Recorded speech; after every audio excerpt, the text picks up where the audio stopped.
है कॉप्स, और मेरा ख्याल ये बड़ा अप्रोप्रिएट नेम है. Those of you who understand COPS, Center for Occupational and Patient Safety. मेरा ये नाम मशहूर कर दें, COPS. ठीक है.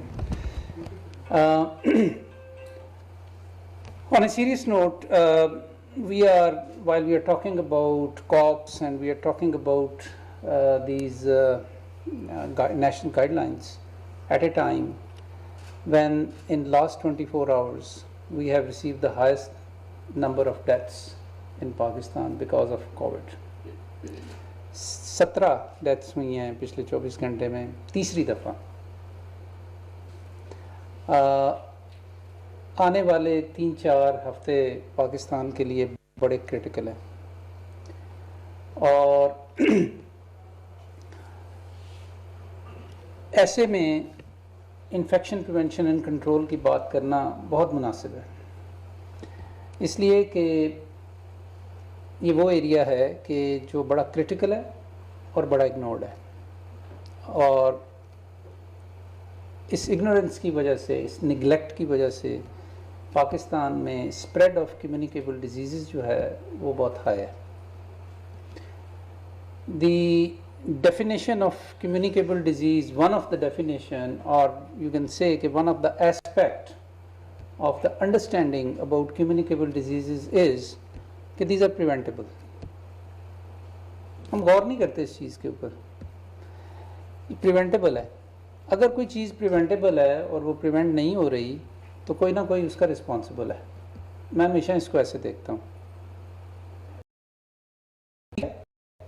हम कोशिश के बावजूद बीमारियां फैलती हैं जैसे कि फैल रही हैं, लेकिन बहुत सारी चीज़ें ऐसी हैं कि जो हमारे कंट्रोल में हैं और प्रिवेंशन को यकीनी बना सकती हैं या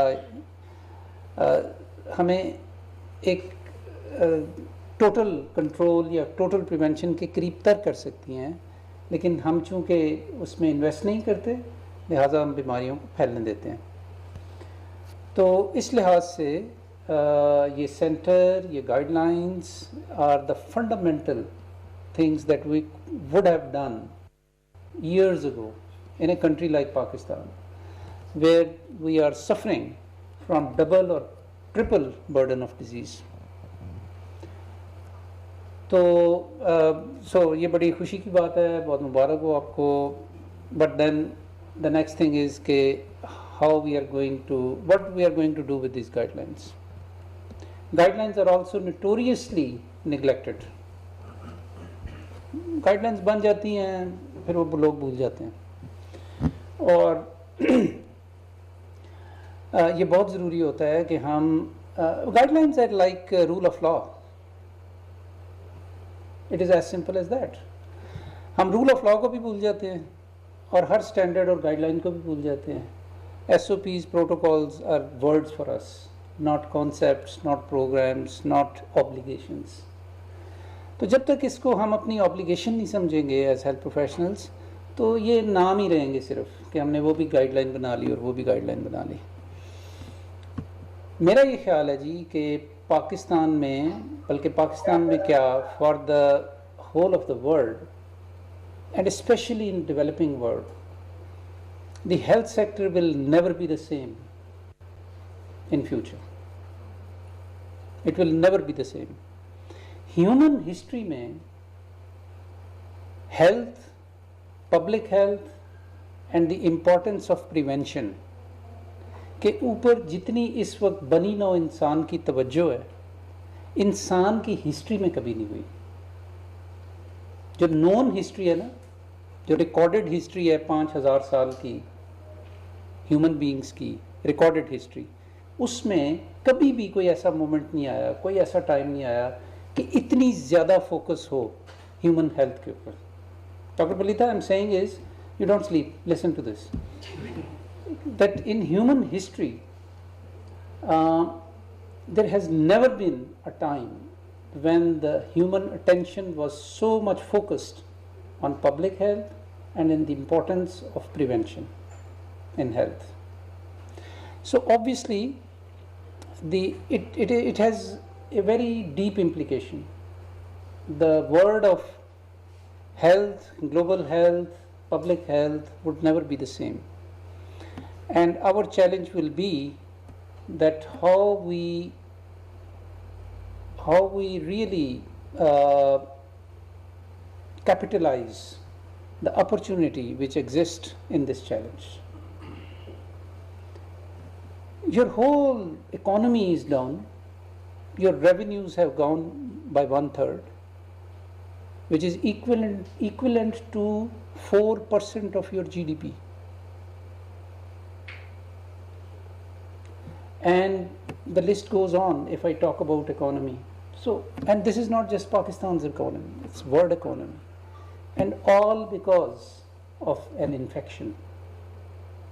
So, obviously, ये हम सब के ऊपर बहुत बड़ा एक चैलेंज तो है ही है, लेकिन एक बहुत बड़ा अपॉर्चुनिटी भी है कि हम as leaders, as health professionals इस चैलेंज और इस अपॉर्चुनिटी से कैसे फ़ायदा उठाते हैं by reorganising our health sector in future.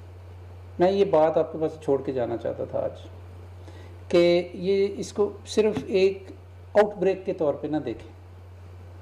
Don't look at it only just as one isolated outbreak.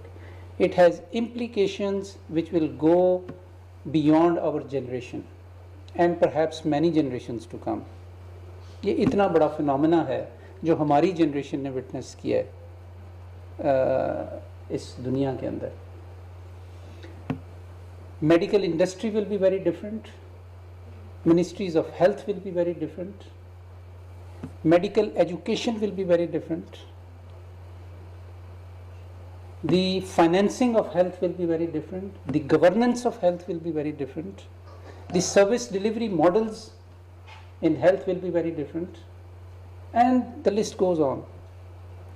तो इसको ज़रा एक ब्रॉडर पर्सपेक्टिव में देखें और उसमें फिर अपना रोल का तयन करें कि एज हेल्थ प्रोफेशनल्स हमारा इसके अंदर क्या रोल है. आखिरी बात, मैं समझता हूँ कि इन्फेक्शन प्रिवेंशन एंड कंट्रोल जो है ये एक ऐसा कॉन्सेप्ट है, एक ऐसा तसव्वुर है, एक ऐसा वे ऑफ थिंकिंग है कि जिसकी इम्प्लीमेंटेशन सिर्फ हेल्थ फैसिलिटीज़ में नहीं बल्कि उससे बियॉन्ड है. जैसा कि आज आप देख रहे हैं, अगर आज आप होम आइसोलेशन करना चाहते हैं कोविड पेशेंट्स की, तो वहाँ पे आपको किस तरह इन्फेक्शन प्रिवेंशन एंड कंट्रोल करनी है, ये हमारा बहुत बड़ा चैलेंज है इस वक्त. क्वारंटाइंस के अंदर आपने क्या करना है, हॉस्पिटल्स के अंदर आपने क्या करना है, जो बाहर से लोग आ रहे हैं उनको आपने क्वारंटाइन, यानी जितनी दफ़ा मेरा ख्याल है क्वारंटाइन जो हमारी उर्दू में करंतना बन गया, पता नहीं क्यों, वो पाकिस्तान के हर बंदे को आज पता है कि क्वारंटाइन क्या होता है. सिर्फ 3 महीने पहले अगर आपको सर्वे करते तो मेरा ख्याल 1% से ज़्यादा लोगों को पता पाकिस्तान में पता नहीं होना था कि क्वारंटाइन क्या होता है. इस वक्त 99% लोगों को पता है, पढ़े लिखे लोग शहरों के अंदर. So it has raised awareness like never before in human history.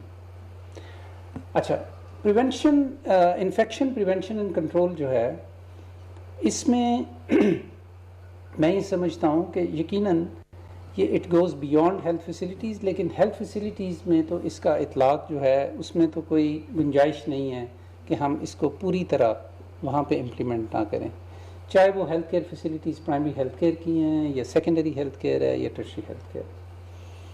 I would like to remind you and I will keep reminding you कि एमरो में हमने एक इनिशिएटिव शुरू किया था जिसका नाम हमने रखा patient safety friendly hospital initiative. I say it again, patient safety friendly hospital initiative, whereby we have to do assessment of each health facility in accordance with these guidelines now, and then develop an action plan how to ensure the implementation of these guidelines. और मेरा ख्याल है general Aamir, मेरा ये ख्याल है कि जितनी उसकी रिसेप्टिवनेस अब होगी ना, इस इनिशिएटिव की उतनी कभी पहले नहीं हो सकती थी। आई am saying that the way it will people will receive this and receptive about it, this initiative, it would have never been possible before. And again, our opportunity and challenge would be that how we actually systematically start declaring, assessing, evaluating and declaring facility by facility in Pakistan, and start declaring them as as patient safety friendly hospitals, and give them a plaque. Those who live up to those standards, हम उनको कहें जी कि ये एक facility है कि जो infection prevention control की गाइडलाइंस को इम्प्लीमेंट कर रही है।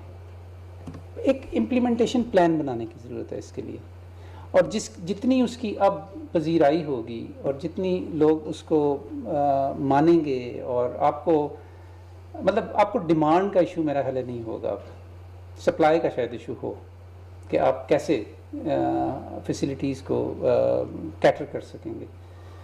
तो आईसीटी से शुरू करें, पंजाब ने किया हुआ था ये पहले, और इन गाइडलाइंस को प्रमोट करें, इनके ऊपर सेमिनार्स करें, इन फैसिलिटीज़ के अंदर जाके उनको assessment, self evaluation, self assessment